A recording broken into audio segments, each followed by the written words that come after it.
Tonight on Joy News Prime, we look back at the year gone by and how the COVID-19 pandemic has impacted the lives of Ghanaians.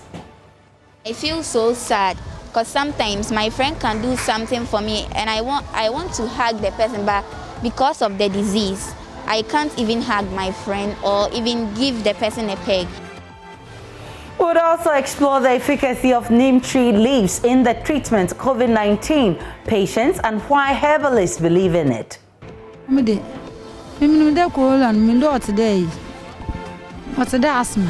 virus is like asthma.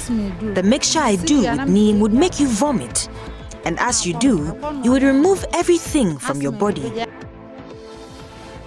But how is China, where it all started, coping? We'll be speaking with a Ghanaian doctor pursuing further studies in Wenzhou, China. Also in the bulletin, another woman has died in the Volta regional capital, Ho, allegedly as a result of abuse by her husband. Remember, the young man called me on phone and threatened to kill my daughter. In the central region, one more body of the children who drowned at a Palm Beach has been retrieved. In business, as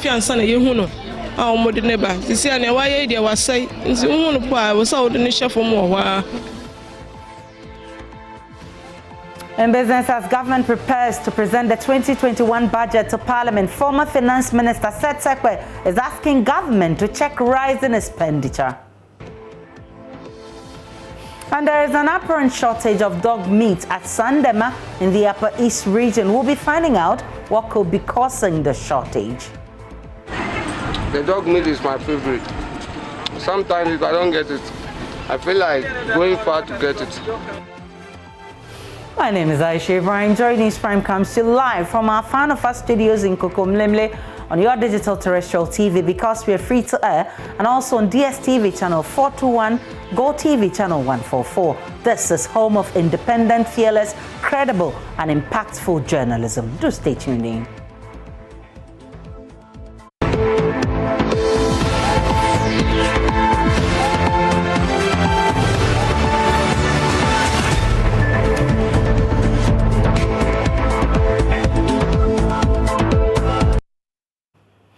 Many thanks for choosing us. Friday, March 12 will mark exactly 1 year after Ghana reported its first set of COVID-19 cases. The virus, until then, had wreaked havoc in many countries across the globe, compelling the World Health Organization to pronounce it a pandemic. The way the world has lived has been significantly impacted, with human freedoms significantly curtailed, with face coverings now becoming very much a part of our lives.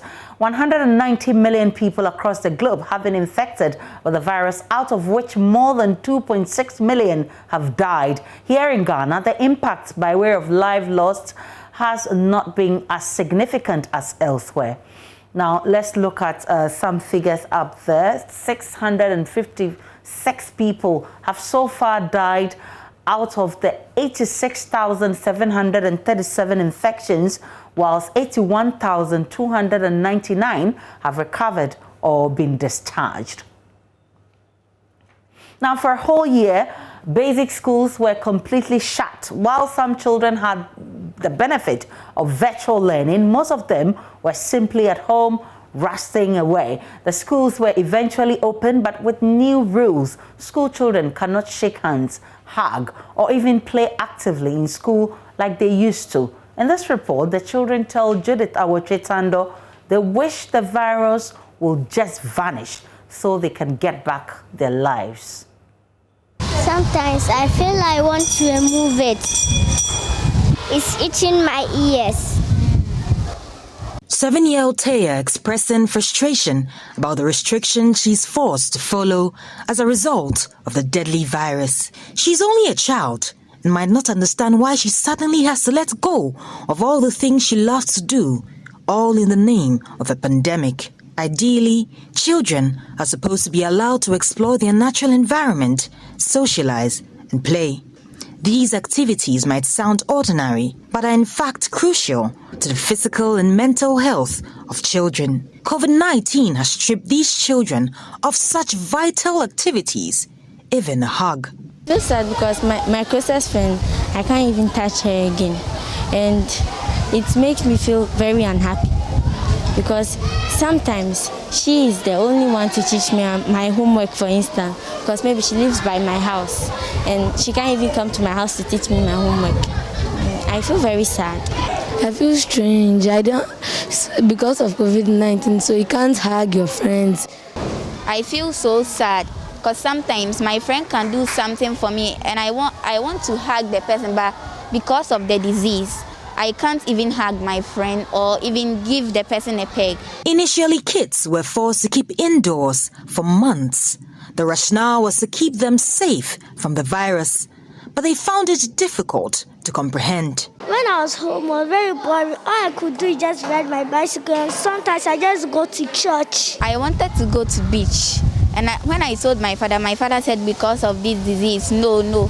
And I also wanted to go to mall, and he said as for mall, there are many things there, no social distance will be there, so I cannot go. And I was like, I wanted this coronavirus to go. It doesn't feel comfortable being at home all the day doing nothing, playing around doing nothing, watching TV all the day whilst nothing is interesting on it. I feel very sad because I wanted to play and I tried to escape, and then my mother said I should not go out because I can get some of the virus and spread it to them. It was indeed devastating for many kids as they had to spend their Christmas stuck in the confines of their homes. Although it's expected for kids to wish for gifts such as toys for Christmas, some kids said they only wished to hug their friends again. I really wish that COVID-19 goes away, so that we stop wearing nose masks and social distancing. We can't even hug our friends anymore. I wish everybody will be happy and coronavirus will leave this country. A whopping 12 months have passed and children are back to school. However, they now have to struggle with the new normal. Judith Awochetando, Joy News. Now, Education Minister Dr. Yaweduchum says a national standards assessment test will be conducted across the country to assess the performance of fourth grade students following the loss of significant contact hours as a result of the COVID-19 pandemic. In his first interview as Education Minister, Dr. Yaweduchum said the assessment, which largely focuses on English and mathematics, will provide what he calls critical data to help determine which gaps exist and how to fill them. He's been speaking with my colleague, Giftanda Apia. What is our recovery plan in terms of the impacts that COVID has had on the education sector? Some teachers have lost their jobs. I mean, our systems have really suffered. To walk us through the plan towards recovery. The point is that we are at a point where you really have to appreciate the fact that COVID-19 and education have become strange bedfellows. They have to coexist. And in the midst of that, you have to begin to look at what is called learning loss. Before COVID-19, the World Bank has something that they call learning poverty. And they said in developing countries, 53% of your 10-year cannot read for understanding. And now they are saying it's become worse for certain countries because they stayed at home for 1 year. And the learning poverty rate in some countries is about 90%. You see, if you don't get to the root of the problem, you cannot attack it and you cannot really solve the problem. So this year we are starting a national standards assessment. It's a national exams like BEC for all fourth graders across the country. Every fourth grader in Ghana will take a BECE-like exams, but in just English and mathematics. And that will give us the critical data to see where our students are and how we pick up the pieces and truly get them to recover from the learning loss. So we are aligning our assessment with the 10-year-old learning poverty measure by the World Bank. So we'll be able to know where we are as a country. And we're also gearing up next year to go to do PISA, Program for International Student Assessment.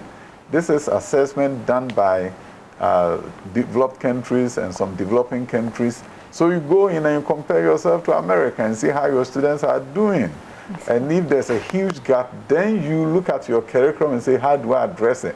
The test is focused more on critical thinking. So your students take the assessment and you're able to have data back to you that tells you that your education system is competitive with the rest of the world or you are not doing well. And we are aligning the primary 4 assessment with the PISA.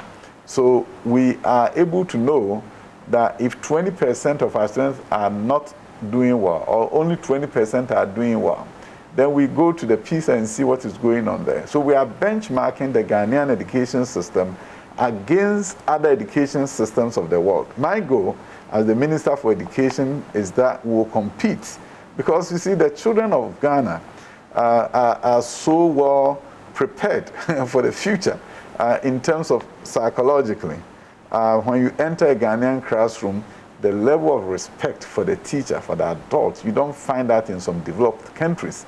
And I want to leverage that and fulfill the president's vision through that. Our children are ready, as I always say. I think they are more ready than us sometimes. And our goal is to make sure that since they are ready, we also support them to study. But we need to benchmark our education system against that of other countries that are doing so well. Look at the gap that exists and develop a comprehensive action plan through intervention programs to really get us there.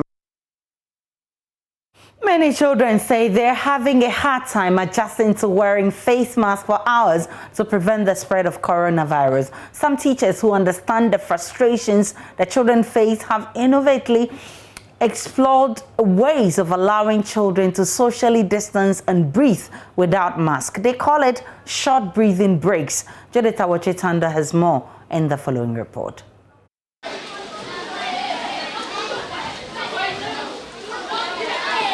Ever imagined a time when breathing freely will be such a luxury? Well, it is in this time of coronavirus. Here in the youngsters' school, children are given breaks just to breathe. It is called breathing breaks. Children are told to be socially distanced so they can breathe. Wearing of masks is now one of the COVID-19 preventive protocols, but it is not easy for children who are also required to wear masks, especially in schools. My nose mask, I always feel hot and I cannot even breathe. I'm always stuck at one place and they always send me here. And because of my mask, our teachers also said we shouldn't remove it. So it's always on. So I'm just sweating. I cannot even breathe. And after school, I'm always tired. Yeah, it's very difficult because sometimes the heat in the mask, it makes some people collapse. It's very difficult because sometimes I can't breathe properly. For teachers who cater for children in the lower primary level, it is even more difficult managing them. Lily Mensah is teacher at the youngsters' school. It hasn't been easy. It's been a very tough situation for us here. Since the pandemic starts, you have to encourage the children to put on their nose masks all the time. Because most of the time, the children will come and they'll be comparing their nose masks with each other. Even with the use of the hand sanitizers. If you are not careful with it, some might end up applying the hand sanitizers all over their face. And that is the worst thing of all, because if it gets in contact with their eyes, you, the teacher, you are in a very big trouble. At the same time, it is going to affect the child forever. So this has been one of the aspects of the sanitizers, which we, the parents, should also take in charge of in their house. Because if you are to give your child a sanitizer and you don't educate him or her on how to use it very well, it will rather pose a problem to you. Although it's only for a short time, the kids seem very excited about this part of the day. There are breathing breaks. And when you are in their classroom and they are supposed to answer questions in class, they can bring it down a little bit and answer the question in their classroom.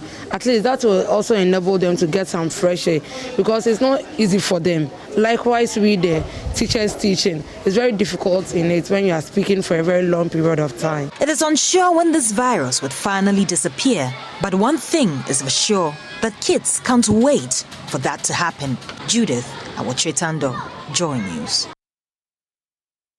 Now, while scientists across the world have been researching to find a cure for the virus, local herbalists have also been digging deep to find what they say could be an answer. One of the herbs that's proven quite popular is neem tree leaves. There's no sign showing its efficacy against the coronavirus, but some Ghanaian herbalists have different ideas. As we mark a year of COVID-19, Justice Beidou finds out more about neem. This is one of the largest markets for local herbs. Herbs come from all over West Africa for sale here. And from here, retailers buy and sell in smaller markets across the country. The people who sell here tell me that there is a cure for almost every ailment on earth, from cancer to even sexual weakness. Mame Yale has been selling herbs here for over 20 years. She has sold a lot of herbs during this pandemic too. Some of her customers are the many people who have experienced fever, dry cough, and tiredness. All these symptoms of the COVID-19.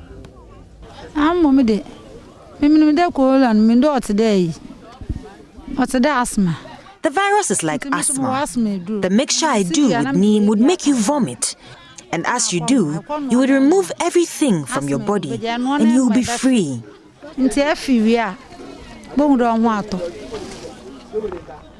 Nana Akon Enima, she too a herbalist here at the Nima market for years, claims she has used neem to help people overcome coronavirus symptoms.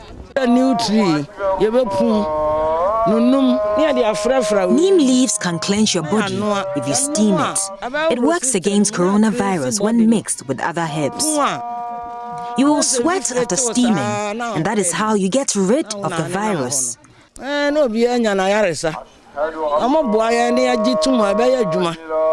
Isaac Boholu is a trained pharmacist. Even before the pandemic struck, he used to boil and inhale steam from the neem tree. Today, he does even more. Isaac makes health products from the leaf. If you look into the scientific literature, COVID is quite new, so you may not find anything out there that proves that steaming with neem leaves will treat the COVID, okay? But on top of that, I want to say that science is always behind traditional knowledge. Because neem has a lot of compounds in them. Some of them are volatile.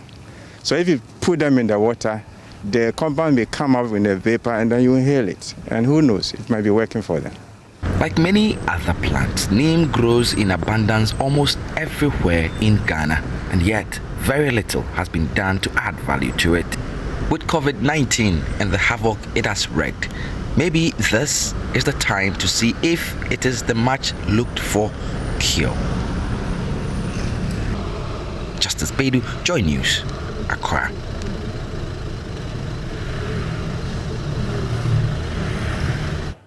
I'm back here in the studio. My name is Aisha Ibrahim. Now, legend has it that coronavirus originated from a seafood market in Wuhan in China.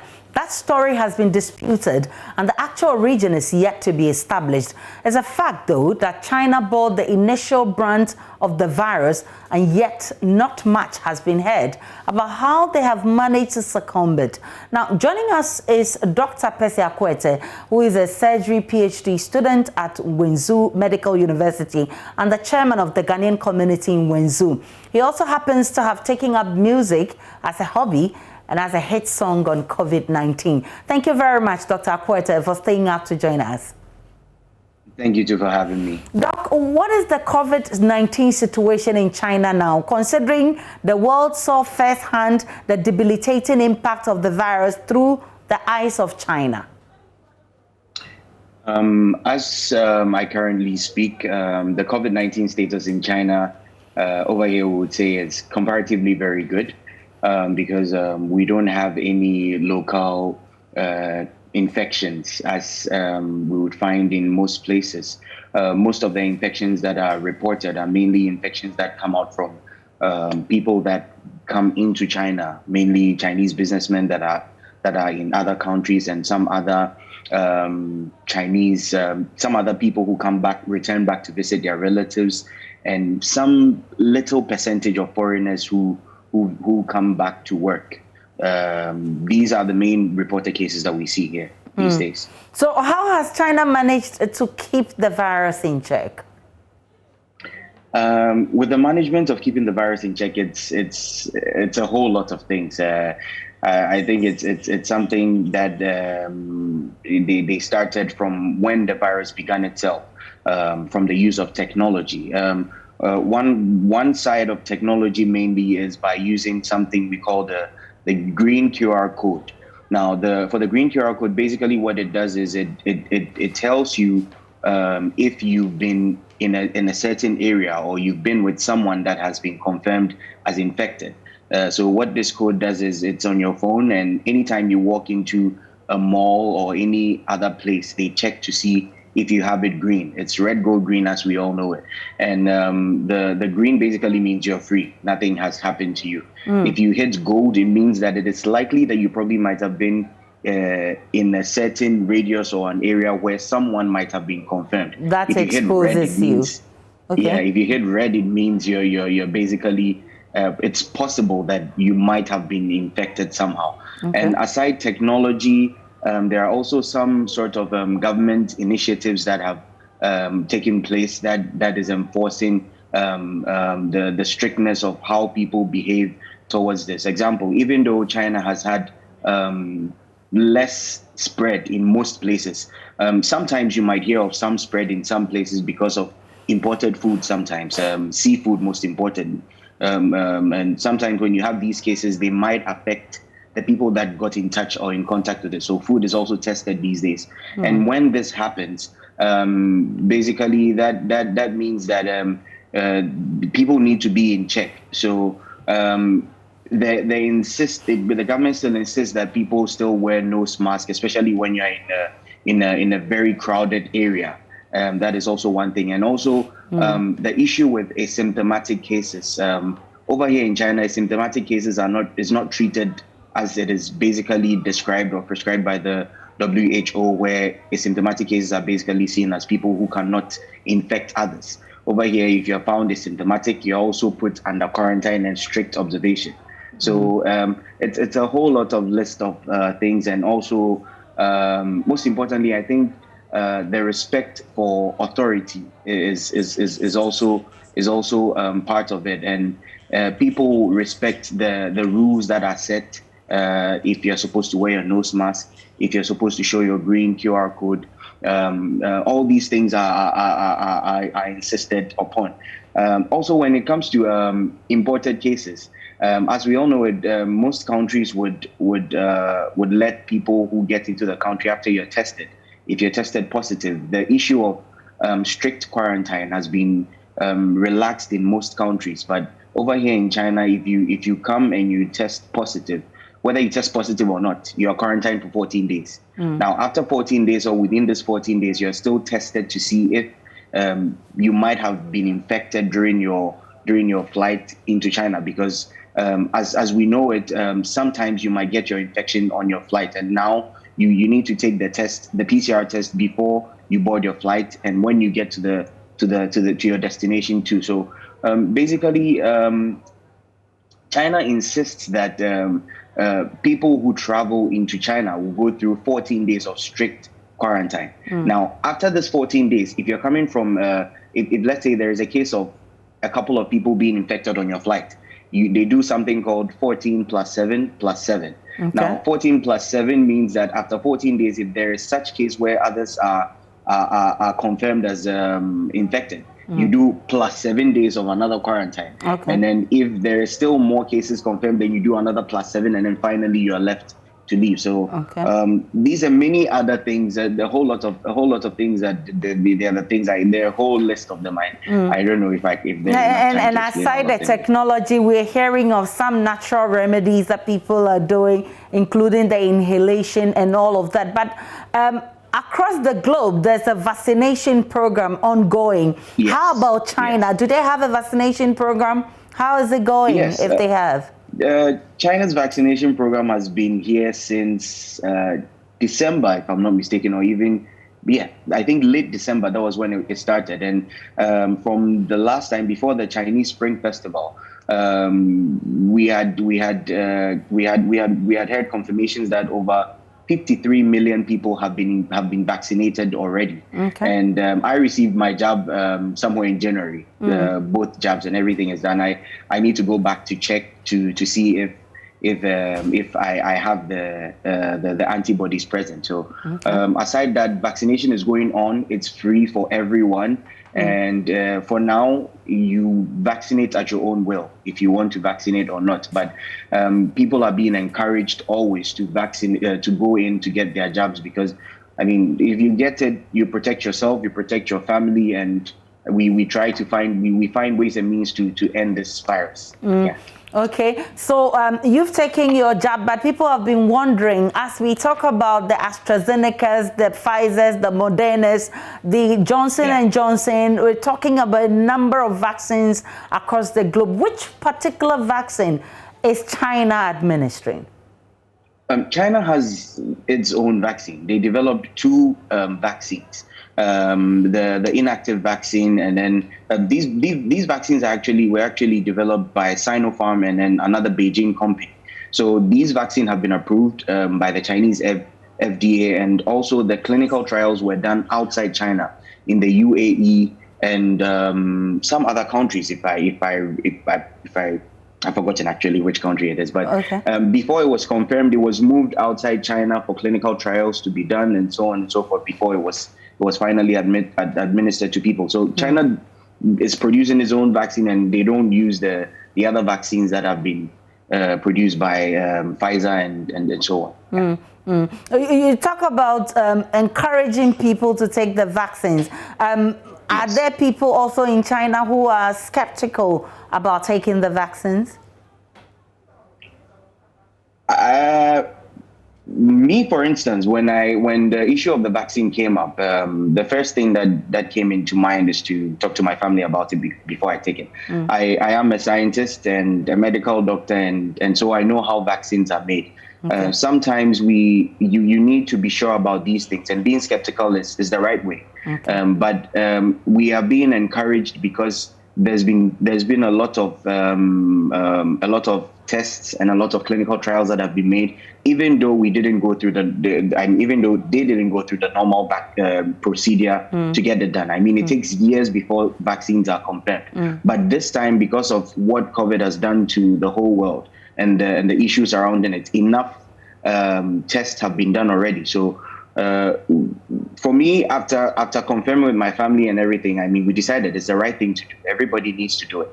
And whilst doing it, I also decided to even do a video to show around to people, so that the people around us, especially the foreigners, because I have some other friends who are also skeptical about it, because because of the same issue that we all face, and it is normal to feel like that, to feel that way. But I think it's important to note that the time and money and research that has been put into this to be able to have the outcome that we are currently having, if it is not good enough, they definitely will not put it out there. So people being skeptical is very normal around me. I have some friends over here, some friends that I know from way back in Ghana that we are here together, and we've been talking about this in groups, and it's quite a worry, but it's for always you, encouraged to move the on. right way is to go for the vaccines to protect yourself. Yes, the right way is to go for the vaccine, protect yourself, protect your family, and protect the nation. That's the most important thing. I'm grateful for your time. Dr. Percy Akwete is PhD student in China,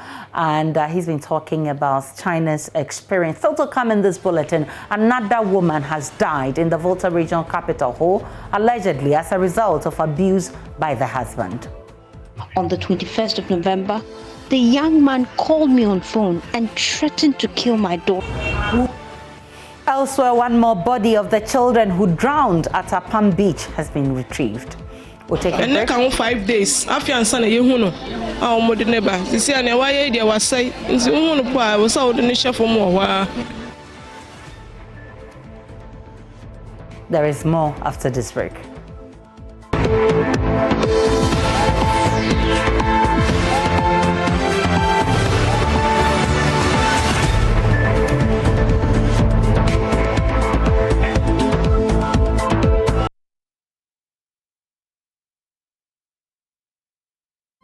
Hello, good evening. It's time for business. I'm Charles Aite.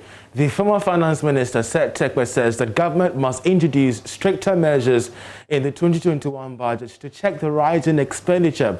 According to him, there will be no space in the budget for excessive public expenditure due to what he says is the current economic hardship and the country's rising debt stock. He's been speaking ahead of the presentation, which is barely 24 hours away. We are in COVID. In many households, the breadwinner has lost their jobs, beginning even before COVID, with the banking sector crisis, the collapse of the banks, and others. What does a family do? They move into austere mode. Austere mode means food is a priority, school fees is a priority, rent is probably a priority. If you are not in your own house, it's a priority. Many other expenditures are suspended. That family is being austere. Right? Otherwise, the consequence, like the nation, is to borrow. It's to go borrowing. Right? They suspend certain expenditures.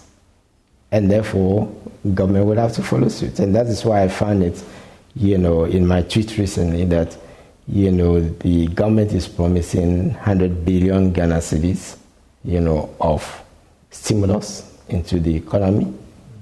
That is on average. If you divide by 4, that gives you about 25 billion annually. And you divide again by 6, and you're at 4 billion. All right, and that is the amount needed for only infrastructure. But there's no space in the budget for our own money to finance that. So it's borrowing. And the reason I say there's no space is that 2 items in the budget, which is compensation and interest payment, is taking between 105 and 115, depending on the year and the statements, the budget statement you are talking about, is taking 110 to 115%.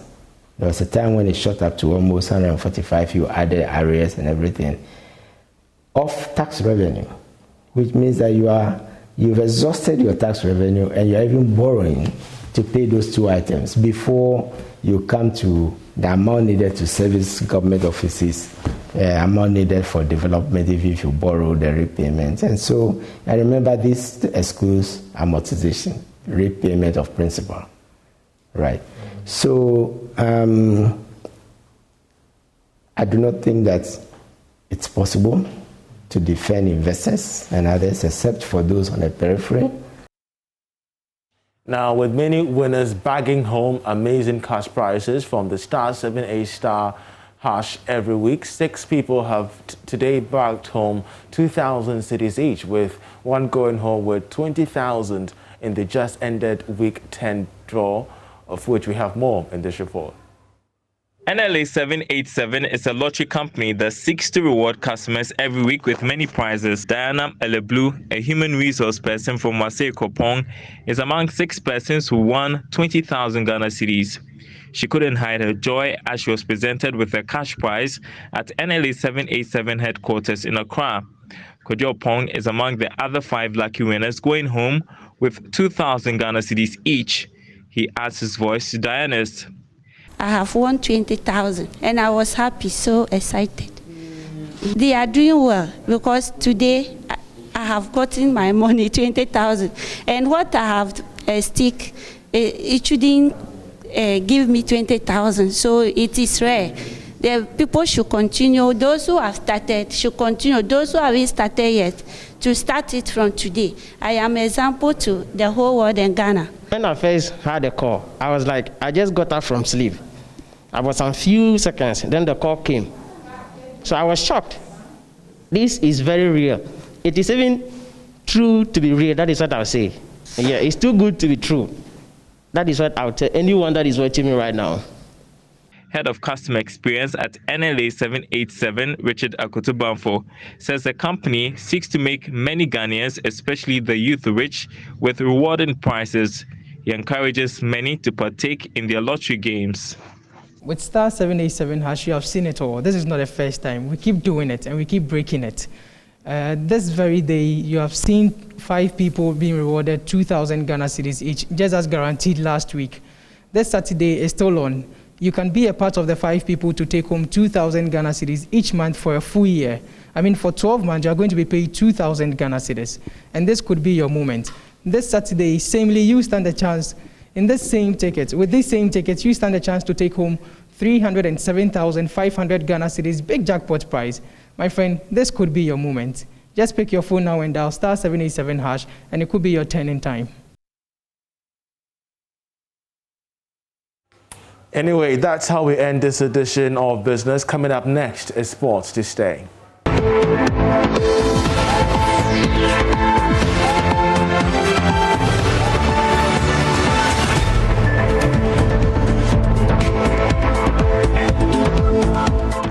Thank you for staying with us on Joy News Prime. I'm Gary Al Smith and this is the Sport. First story, the Ghana Football Association President Kurt Okraku has withdrawn his candidacy from the CAF Executive Committee elections scheduled for tomorrow, Friday, March the 12th. Now, Kurt told a meeting of executives of WAFU Zone B today that he was withdrawing from the race to help foster unity in the zonal body. His decision was announced in the WAFU Zone B Executive Committee meeting held on the sidelines of the CAF General Assembly in Rabat, Morocco. And a letter to this effect has been sent to the GFA. The GFA president informed his colleagues that in the spirit of unity and togetherness, he has withdrawn and will rather support the current WAFU Zone B president wholeheartedly with the ideas for the development of football on the continent.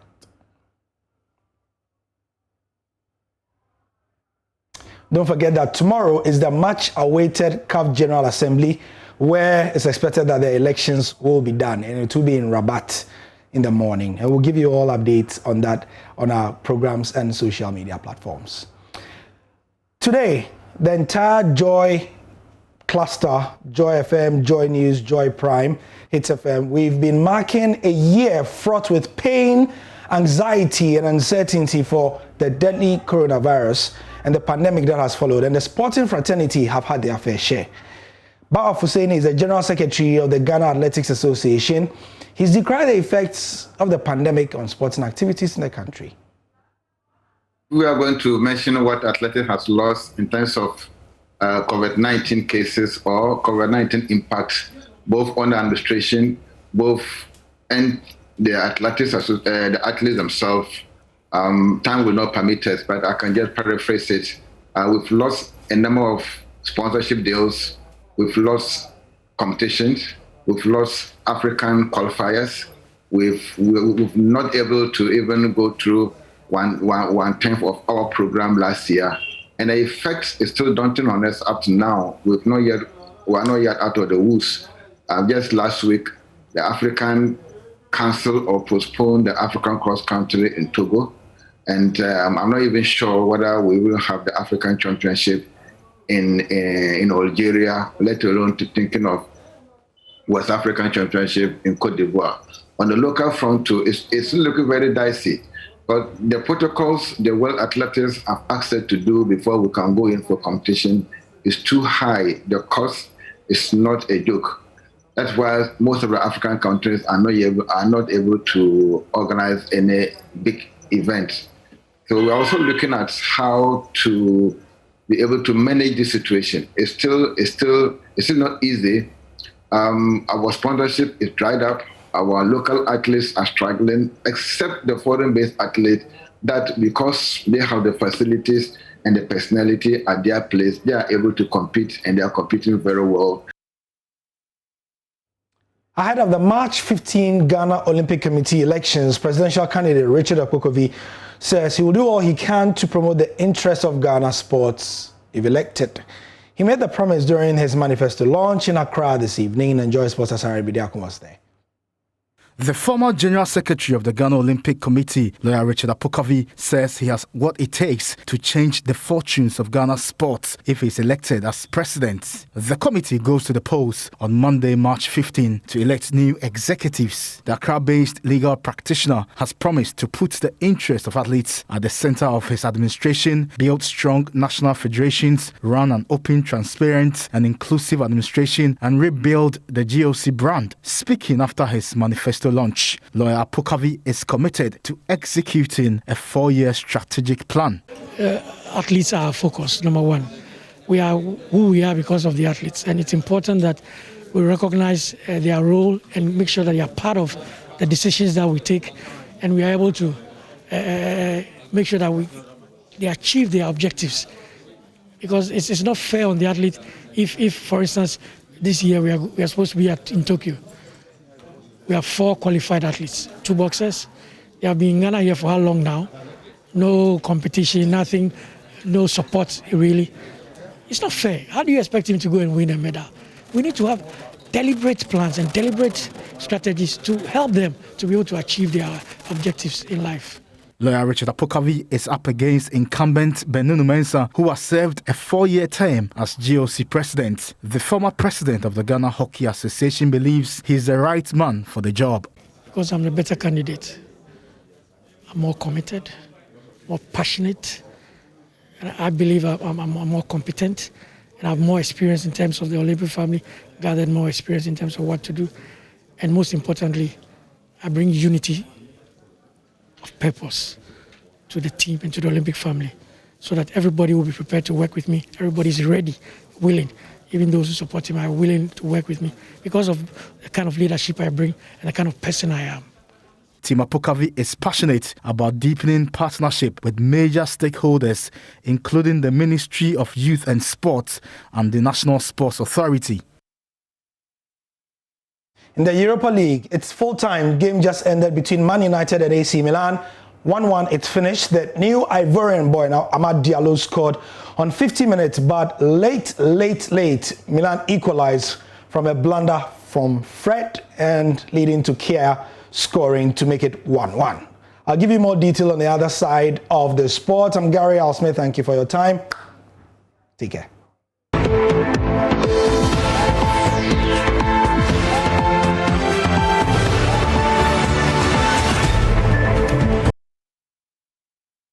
And before we end on Joy Prime, here are some headlines on My Joy Online. Akufo-Addo retires Director General of the National Lottery Authority, Kofi Osei Ameyao.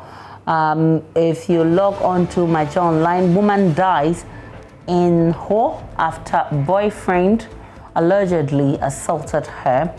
And if you log on to My Joy Online, you would read more of the headlines, and you would also get updates of the developing stories. And that's how we wrap it up on Joy Prime. The news continues on Joy News.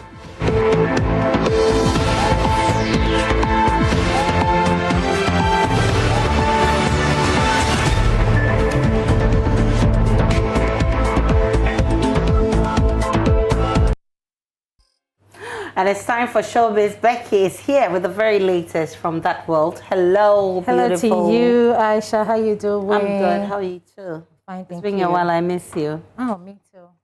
Oh, I like that you missed me, Aisha. But it's a year on COVID. I mean, since Ghana recorded her first 2 cases, I remember when the health minister announced it. Yeah. We're in the newsroom, and I mean, all of a sudden we started sweating. Yes. Profusely. We're like, oh my God, it's here. And already it's 1 year. Yeah, already it's 1 year, and today we get to, you know, remember or, you know, tell the story of how it affected the showbiz industry. Noella Karen Yali put together this report.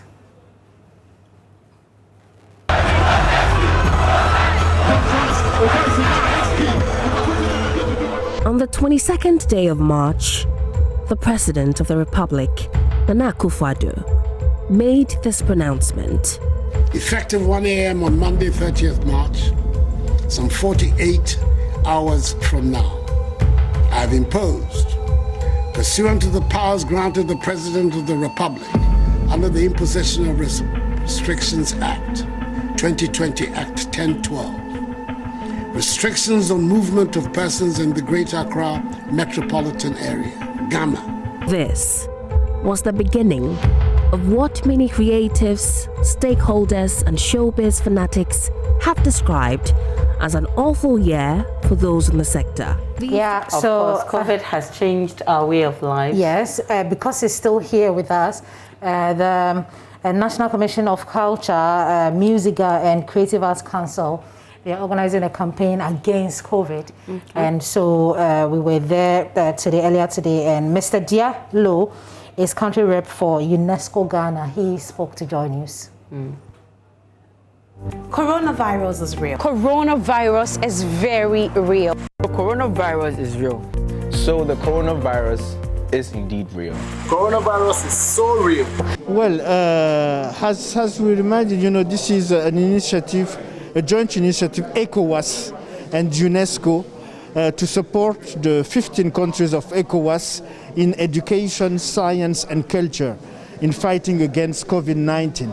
So here in Ghana, the first activity is under culture, and under the leadership of National Commission of Culture and Creative Art Council, we have been able to mobilize all the musicians, the artist community to come and partner and produce this video and these messages to be spread around Ghana on different platforms. So it's really a key achievement to see that all artists, all these celebrities. Because COVID is still here, even though we took our first jab. We're just waiting for the second jab. Will you take the second jab? Yeah, I'll take the second jab, of course. Okay, so to end with Aisha is Prince William. He is saying, or he's been reacting to claims that the royal family is racist. He said that the royal family is not racist. All right, so that's video. I'm still laughing about Why? the fact that he says they're not racist. Well, because I've been following the royal family. And you think that? Oh, I reserve my comments. Okay, praise the Lord. Aisha, that will be That'll be it for Showbiz. Thank you so much for bringing us Showbiz, much Becky. for and us. I think the takeout is that COVID is still real. We need to observe the protocols. And also, we need to take the vaccines if we get the opportunity. That'll be it for Showbiz. Welcome back to Journey's Prime, to the rest of our stories. And the mother of a 31-year-old woman allegedly assaulted to death by her boyfriend says the suspect, Kuma Philip Caesar, threatened to kill the level 300 university students sometime last year. Elizabeth Akpalu, who was rushed to the Holt Teaching Hospital by her friends on Sunday around 4 p.m., complained of severe chest pains. She died in the early hours of Monday. Elizabeth's mother says her daughter had earlier complained to her about an assault which resulted in the boyfriend biting off her skin. My brother,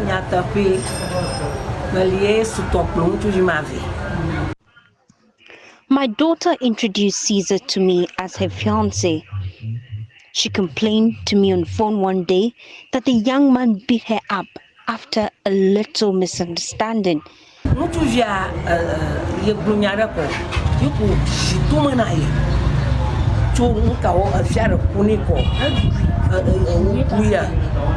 when she came home, I realized she was hurt. I advised her to leave him if she feels the relationship cannot work. On the 21st of November, the young man called me on phone and threatened to kill my daughter.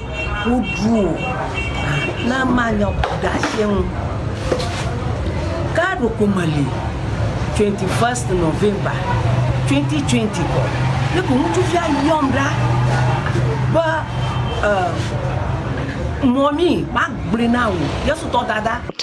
I immediately called my daughter to find out what happened and advised her to report the case to the police. But she called me again for some money for some drugs, only for me to hear that my daughter was rushed to the hospital in the evening.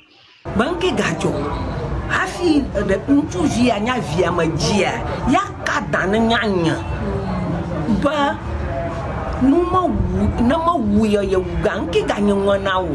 Uba maora shikaka. Mina report gafi like. For your stomach blow anya.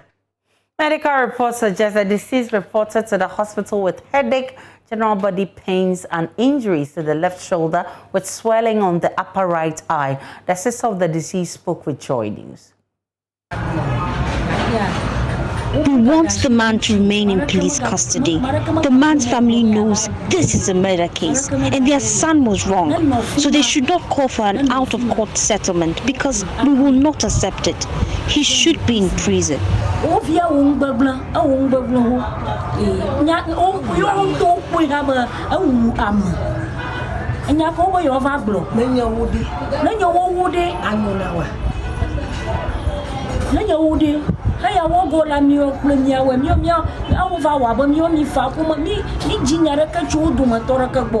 Public Relations Officer of the Volta Region Police, Prince Dogbache, says the suspect is now in custody.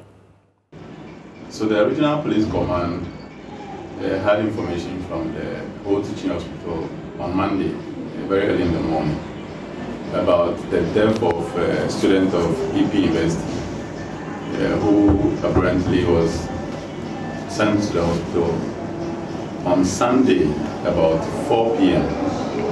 and who passed on in the early hours of Monday.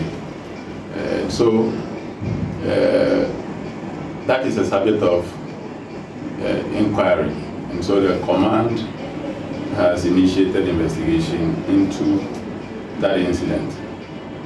Currently, bits and pieces of information that we have picked from the student domain and some other individuals suggest that this student had suffered assault from his boyfriend. Well, currently we have picked that boyfriend and he is in our custody, assisting in our investigation.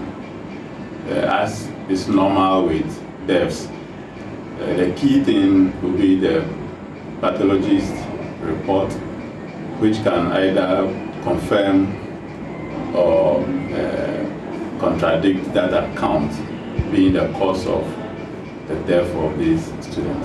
So currently, we are on our investigation and we will duly feed the media back about the outcome of our investigation. There were earlier reports that the suspect is a deputy director at the Youth Employment Agency. The YEA is, however, denying that claim, saying the suspect was a member of staff engaged on contract to aid in monitoring and evaluation of activities in the Akachi South District. And this is a statement from the Youth Employment Agency. The Youth Employment Agency has cited a news item carried by the Ghanaian Times newspaper, and it's actually denying that the suspect is a deputy director at the YEA.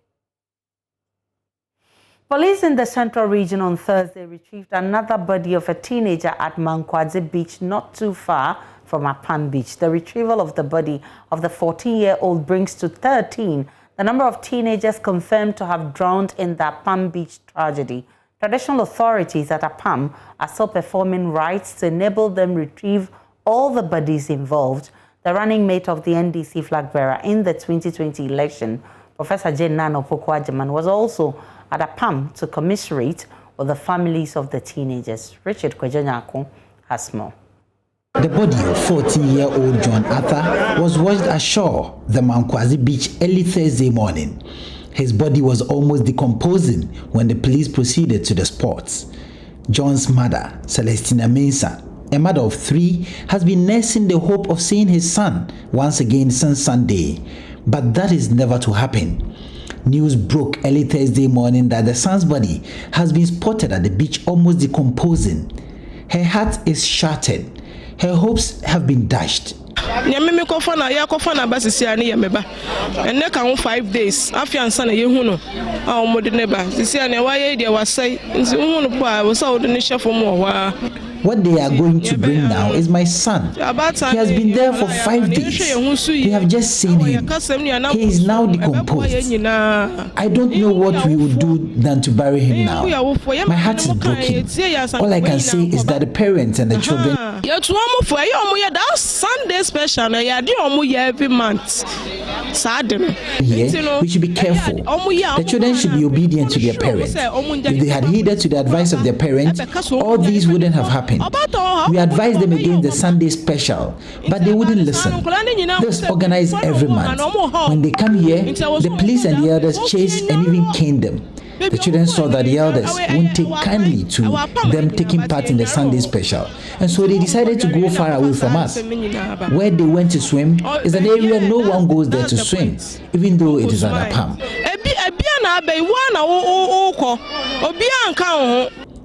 Police say they have conferred with the medical director at the St. Luke Catholic Hospital on what to do with the body of John Arthur. NDC running mate Professor Jane Nano Opoku-Agyeman visited Apam to commiserate with the bereaved families and also check on the survivors. Accompanied by members of the National Democratic Congress, including the MP for the area, Richard Jan Mensah. Professor Jane Opoku-Agyeman says people should go easy on the affected parents as they won't deliberately send their kids to go and die. The payer, John Dramani Mahama ho. Ono na wasoma hen me abaye bodu hey. On chere bia ya ntasam daw. Asam dam no ba aye pan chief wonu masampo wasa. We bring you greetings from the NDC leader John Dramani Mahama. He sent us to come here to commiserate with you. When a matter like this crops up, one is lost for words. It's such a heavy blow. We come to condole with all of you. It's not only you that have been affected, but all of us have been affected.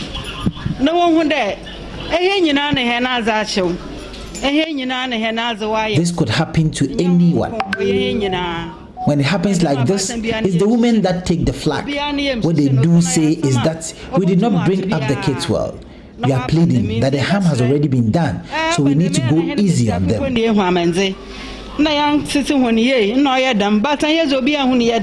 Rather than chastising them, let us support them in these times of grief. They are already in pain. We pray to God to receive their soul and give them eternal rest.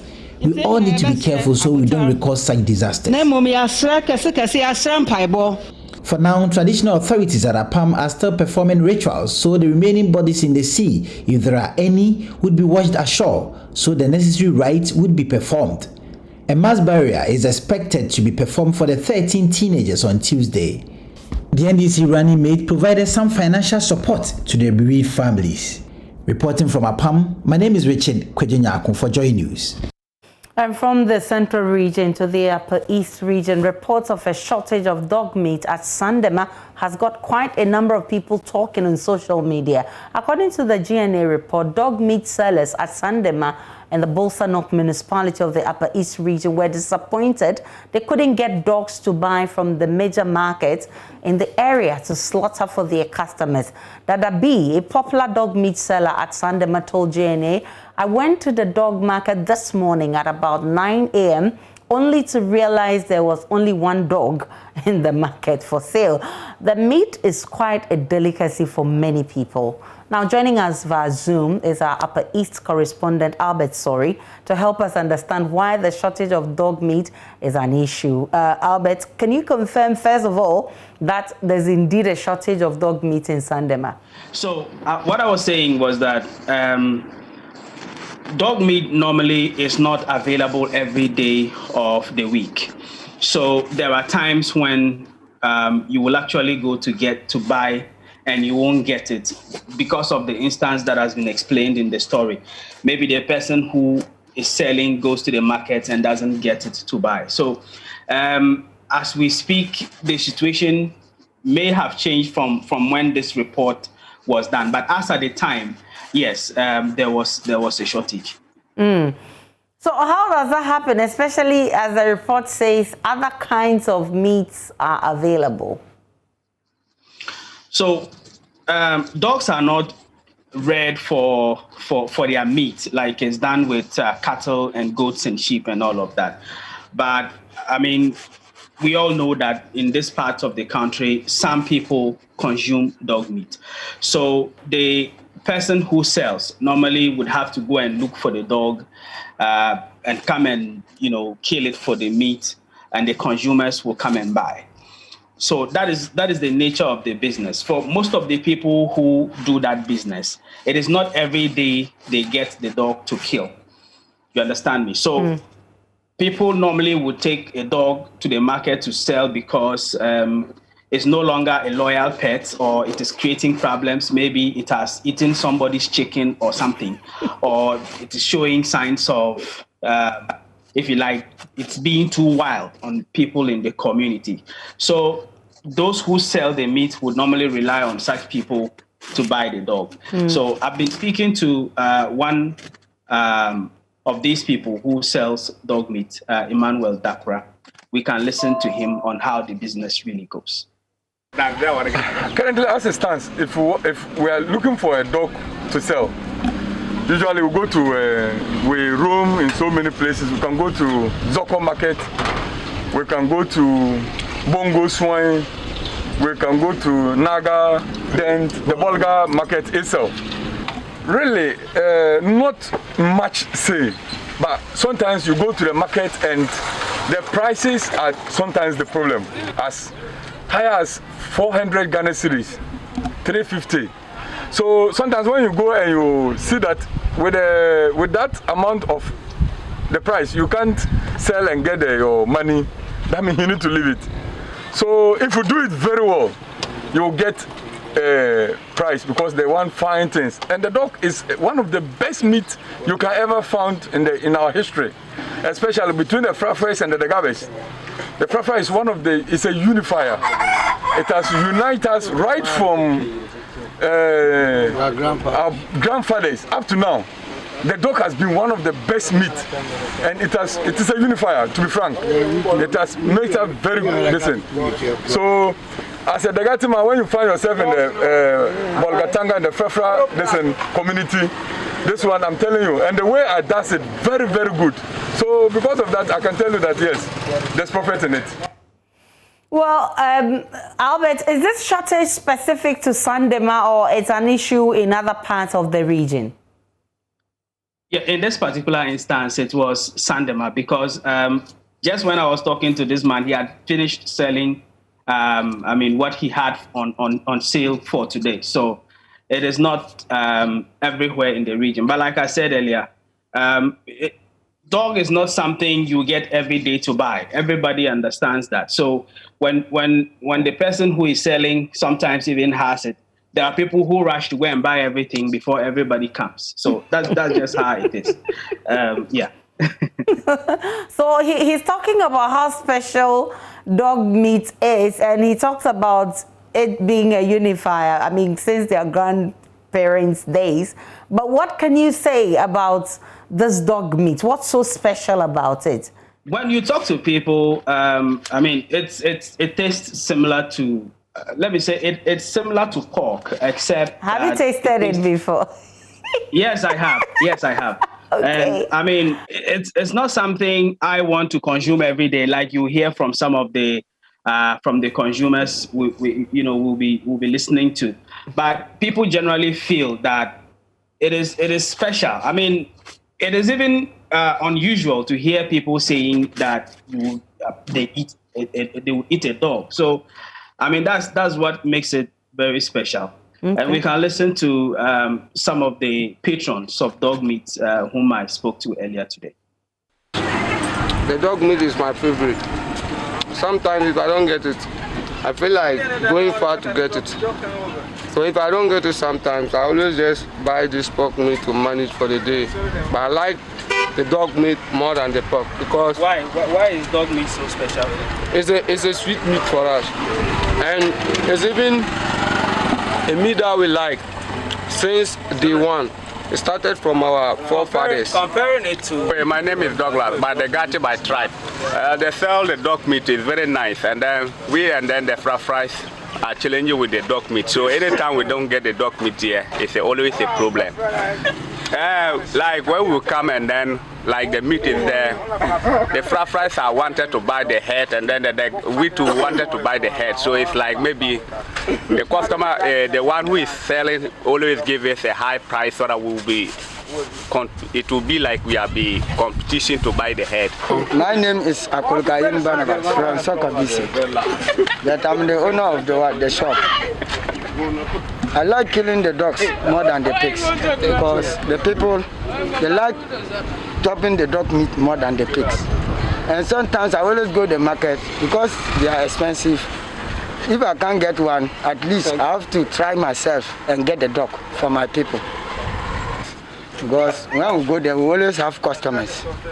They are from Tamale.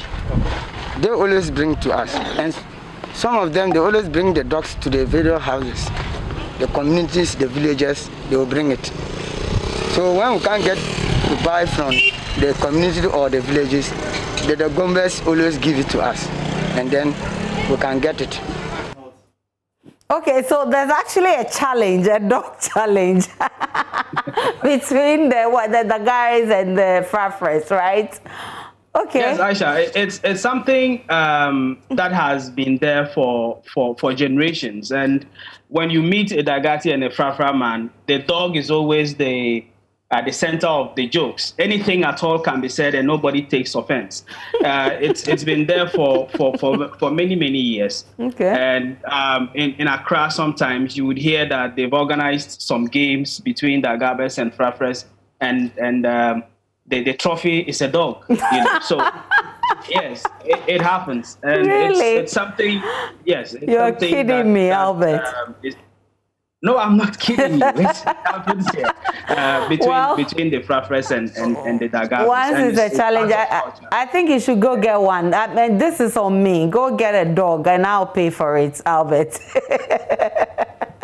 I've heard you. That was Albert, sorry, with that report. Now, last year, she was stigmatized by some members of her community after she became the first COVID-19 patient in the Upper East region. Although she had fully recovered, a 9 months pregnant Matilda Agamu and her family had to endure scorn from people who were generally ignorant about the coronavirus at the time. But when Joy News highlighted her plight, things improved and her family received lots of support. She eventually took up the challenge to become a COVID-19 anti-stigma ambassador. A year on, Joy News' Upper East region correspondent Albert Sorry visits Matilda again to find out what has changed and came out through with this report. In April last year, Matilda Agamu tested positive for the coronavirus. She was 9 months pregnant at the time and became the first person to test positive for the virus in the Upper East region. Despite having been treated, declared recovered and discharged, Matilda had to face stigmatization together with her husband, who also later tested positive for the virus. When they heard that I've been discharged, I sit in the market to sell. And then they called and told me that I shouldn't come and sit with them, if not that they won't get customers because of my sickness. Matilda's 8-year-old daughter was also pelted with stones by other children in the community because they did not want her to get close to them for fear that she could infect them with the virus since her parents had tested positive. After Joy News reported about Matilda's plight, the family received many donations and support from well-meaning individuals and organizations. Matilda successfully delivered her baby, a girl. Giving birth to her is a miracle. She's healthy. She eats a lot. When she was strong enough, Matilda decided to become an anti-stigma champion in the coronavirus battle. With the help of the National Commission for Civic Education, NCCE, and local NGO Rise Ghana, Matilda appeared on many platforms to speak against the stigmatization of people who had contracted or recovered from the coronavirus.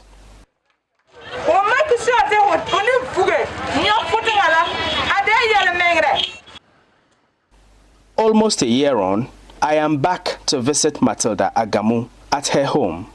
It is a warm evening today, and she is spending quality time with her husband and helping her children with their homework.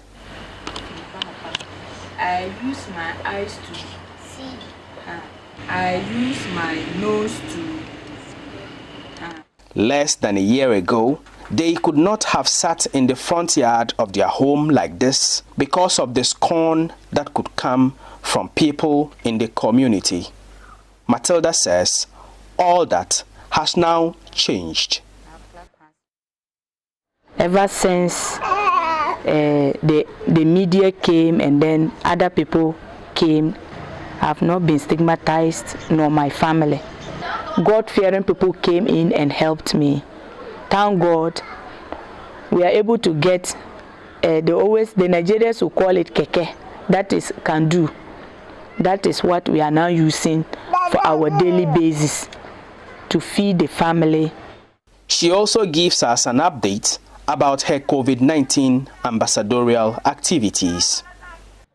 The last time I wrote my letter to the minister, she called me and gave me nose masks. That's 200 nose masks for me to do my ambassador work. But unfortunate on our side, we weren't able to get megaphone and then a vehicle that will be sending us around to educate people about the COVID and then the vaccine. Recently, Matilda Agamu joined the Wear a Mask Save a Life campaign by Joy News to help educate ordinary Ghanaians about the importance of wearing the nose masks. When Joy News came to me, when they called me, they asked me that will I get people in the market, and I said why not? I will talk to them. So when I got there, I spoke to them and they told me that frankly speaking they are ready, because there's one woman just by that place, her husband died out of COVID, and another lady also is selling dry pepper. She also died out of COVID. So when I got there and I told them that this is what we intend doing, they were excited that we should educate, especially the market women. She plans to keep on with her campaigns for as long as necessary. Matilda Agamu is one of the lucky ones who survived COVID-19 in Ghana. But hers is a story of not just surviving a pandemic, it is also a story of surviving stigma with a baby in her womb. Albert Sori, Joy News, Bolgatanga. I'm back here in the studio in Accra. My name is Aisha Ibrahim. We'll take a break on Joy News Prime. We'll bring you the second part of business and sports.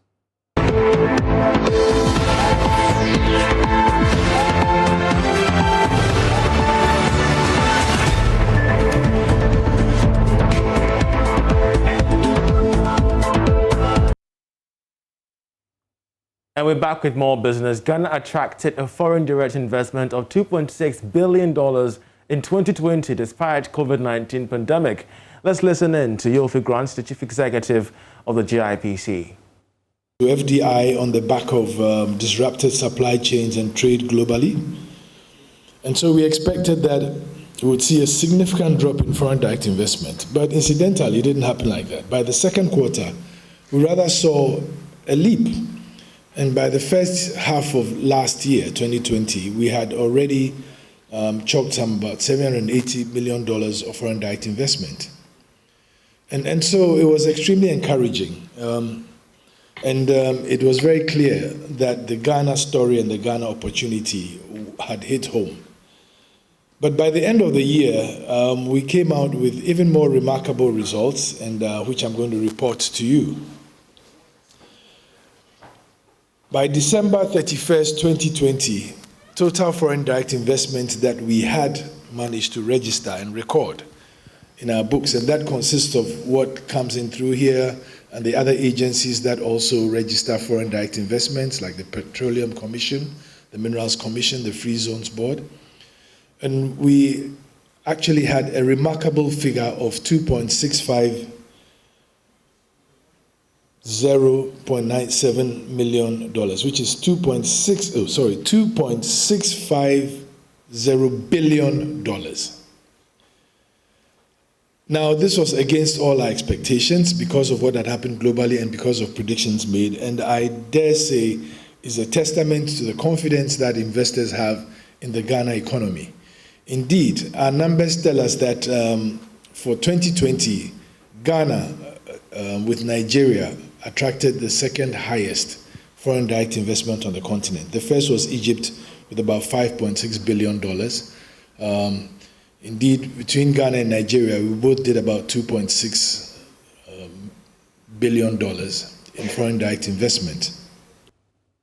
Well, the Africa Center for Energy Policy, ACEP, says the recent grid system collapse, which caused a prolonged power outage nationwide, is a wake-up call for investment in expanding and upgrading our transmission systems. At a press briefing today, ACEP said weak and overaged transmission infrastructure has made it difficult for GridCo to recover quickly during major system disturbances.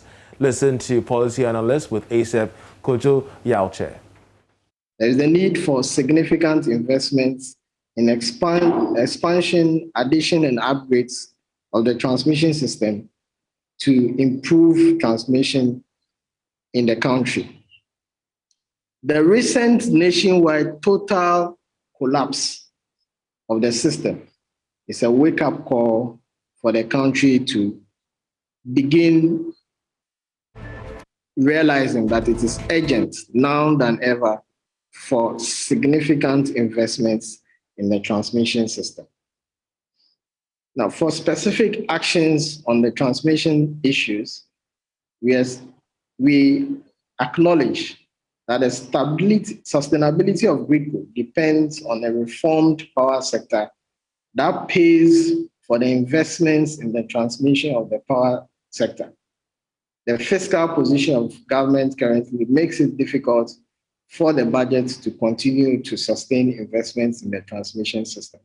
So efforts should be focused on reforming the power sector to ensure that payments are made, payment obligations are honored, so the system can on itself invest in the restructuring of the transmission system. In the short term, however, some parts of the ESLA proceeds should be made available for investments in critical equipment in the transmission system. Ongoing upgrade works should also be expedited to relieve power consumers of the frequent outages and low voltage currently being experienced. Well, the government rising risk losing a €258 million funding for the next phase of the Kejetia redevelopment project as traders frustrate the construction takeoff in this particular matter. Now, the traders have refused to voluntarily relocate from zones 1 and 2 of the market, citing unfavorable conditions at satellite markets. There is more in this report. Market is one of the satellite markets allocated for relocation of the central market traders. An ongoing dredging of a major drainage is to stop the overflow of its banks during heavy rains that destroy goods at the market. But traders affected by the relocation are unhappy with the market's proximity to a GridCo substation.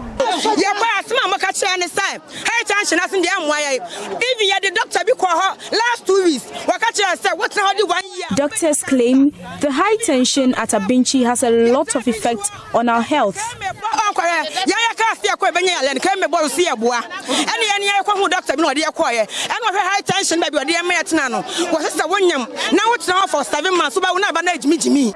Spokesperson at the Efiakobi market, Janet Buama, however, says her colleagues are only deploying tactics to defy the relocation plan.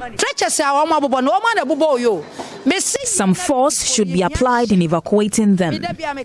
They are only giving excuses to delay the project. They should tell us the medical doctor who said they will have retarded children when they relocate here. The Gridco substation is far from us. At the racecourse market, there are further works to upgrade the area for trade. New stores are being raised to augment existing ones. The Regional Coordinating Council and Kumasi Metropolitan Assembly have set this Saturday as the deadline for central market traders to move to the satellite markets. Regional Minister Simon Osei-Mensah says further delays in the project construction will cause a revert of the loan facility. By midnight, 13th March 2021, anybody or any trader that has not removed his or her items from the place, if the person comes to find the place demolished, all the structures demolished, the place graded down, I will not receive any complaint from anybody. We gave them deadline up to the 7th of this month. As we speak, the traders have not moved. If we delay till the end of March and we enter April, we are going to have extreme difficulties with assessing the loan that have been granted to us. Meanwhile, the contractor for the project, says gaining access to the area is relevant to meeting the completion deadline. Emmanuel Danso is community liaison officer. Yesterday there was a lot of mess. They were even throwing stones on our workers, but we are in to develop Kumasi, not to destroy this thing. And so we plead with all of them, the traders and whoever that is there. It has happened in KJT before. They willingly moved. And so what the minister has said, contractor is not in to disorganize their trading activities and other stuff. It's a duty that we will perform, and we will hope to deliver as soon as the site has been given to us. Reporting for Joy News, Nana Ojima, Kumasi. Of course, that's how we end this edition of Business. Coming up next is sports this day. Still marking COVID a year on here on the Joy News channel. We bring you now a story of how COVID-19 has affected food vendors at the Accra Stadium. You might recall that sometime last year, we had a feature by George Addo Jr. on Nitego, who sells at the Accra Sports Stadium. Now, we hear how things have affected him a year on. Tego Kitchen Services is a one-stop for refreshment during games of any nature at the Accra Sports Stadium. And this season has been very special, with 5 Premier League clubs and a Division 1 club playing home games at the Accra Sports Stadium. Practically 5 days of the week this season had fans troop in because of the novelty Monday, Thursday and Friday match days introduced by the FA for the Ghana Premier League. The sweet story, though, was abruptly interrupted when coronavirus surfaced, and life has not been the same after government's decision to ban all public gatherings for at least 4 weeks. All public gatherings, including conferences, workshops, funerals, festivals, political rallies, sporting events, have been suspended for the next 4 weeks. It's very shocking when we hear that kind of news, because to us, at least this match has been programmed already. It should be allowed to go home. And even to the last first leg match, so that we'll break from there. But a situation where we're going to market, every money that we have is going to buy materials for the purpose of the match. For us to hear very, very short and very terrible, that was very terrible on our business. Now our payment to our suppliers have become zero, and it will be a problem. When they start coming here, there wouldn't be money to pay them. Tego Kitchen Services is just one of many businesses around the country connected to football and suffering. Tego is praying for a quick turnaround as COVID-19 threatens to peak in late April. So Tego, how are you planning to manage now that we don't know when the league is coming back? Yeah. For now, we are going to appeal to the experts who advise the president to take a critical look if there's any way out so that football should not suffer again. And now people are trooping into the stadium because of aggressive launch of Bring the Love Back. Yes. Initiated by current football administration. Yeah. And such a thing for 1 month and we still counting will be very terrible on football. So we are appealing to, I would like to appeal to His Excellency the President, if it is possible, what they did at the first half for his meeting with other Ghanaians to happen. If it can be brought here, it will be a help to football business.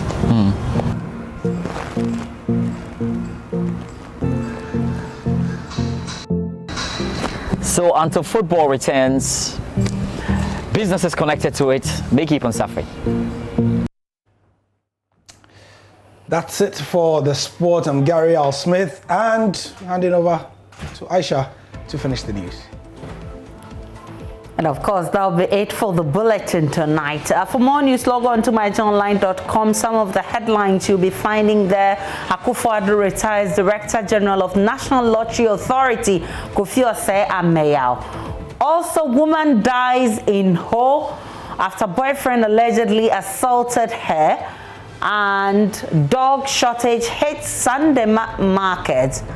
Also, in the central region, a palm drowning death toll increases to 13. You get all of the updates of the developing stories on myjohnline.com. My name is Aisha Ibrahim. Many thanks for watching. PM Express Business Edition is up next. Stay tuned in.